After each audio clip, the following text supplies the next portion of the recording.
शंखनाथ हिंदी समाचार में आपका स्वागत है। आइए नजर डालते हैं आज की सुर्खियों पर। Yavatmal bureau report. ओबीसी आरक्षण को खतरा, एडवोकेट प्रकाश आंबेडकर का सनसनीखेज बयान। पूसद में वंचित बहुजन अघाड़ी की सभा। कुणबी मराठा असली ओबीसी नहीं है, इसलिए उनसे सावधान रहें। विधानमंडल सभा में 190 कुणबी मराठा विधायक हैं और केवल 11 ओबीसी विधायक हैं। ओबीसी आरक्षण को 100% खतरा है, ऐसा सनसनीखेज बयान वंचित बहुजन अघाड़ी के संस्थापक अध्यक्ष एडवोकेट प्रकाश अंबेडकर ने पूसद की सभा में बोलते हुए दिया। ओबीसी समाज के पक्ष में बोलते हुए एक भी विधायक नजर नहीं आता। विधानसभा चुनाव के बाद ओबीसी आरक्षण को खतरा होने की आशंका एडवोकेट अंबेडकर ने व्यक्त की है की कुणबी मराठ्यापासून सावध राहा। याचं कारण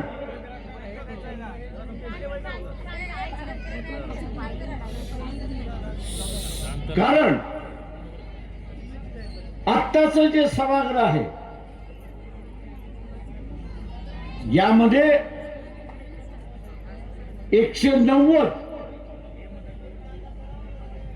कुणबी मराठा समाजाचे आमदार आहेत। 190 कुणबी मराठा समाजाचे आमदार आहेत आणि फक्त 11 ओबीसीचे आमदार आहेत। कुणबी स्वतःला ओबीसी जरी म्हणत असला तरी सभागृहामध्ये तो म्हणतो मी मराठ्यांबरोबर, तो धनगरांबरोबर नाही, तो माळ्यांबरोबर नाही, तो वंजाऱ्यांबरोबर नाही, तो लिंगायतांबरोबर नाही, तो बंजाऱ्याबरोबर नाही, तो तेली तांबोळी कुणबी लोहार सोनार धनगर यांच्या बरोबर तर अजिबातच नाही।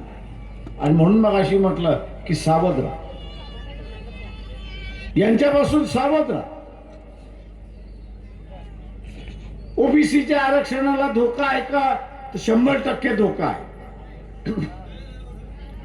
100% धोका आहे। इलेक्शनच्या अगोदर नाही पण इलेक्शनच्या नंतर आहे। माझ्या अगोदरच्या एका वक्त्याने ओबीसीची जात गणना झाली पाहिजे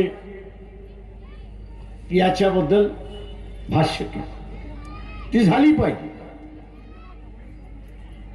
पण आता ही वापरली कशी जाते हे आपण लक्षात घ्या। नवीन विधानसभा ज्यावेळेस गठीत होईल, 2-3 महिन्यामध्ये निवडणुका होतील, नवीन विधानसभा येईल, त्या नव्या विधानसभेमध्ये ओबीसीची ही जी मागणी आहे की जात जनगणना केली पाहिजे,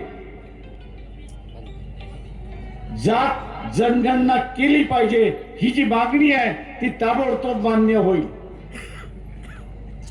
सर्व ओबीसीना वाटेल की आपली मागणी मान्य केली, पण त्याच्याच बरोबर एक अजून ठराव मंजूर केला जाईल, तो म्हणजे जोपर्यंत ओबीसीची प्रत्यक्षात किती टक्के आहेत ही आकडेवारी येत नाही तोपर्यंत ओबीसीच्या आरक्षणाला स्थगिती देण्यात आली।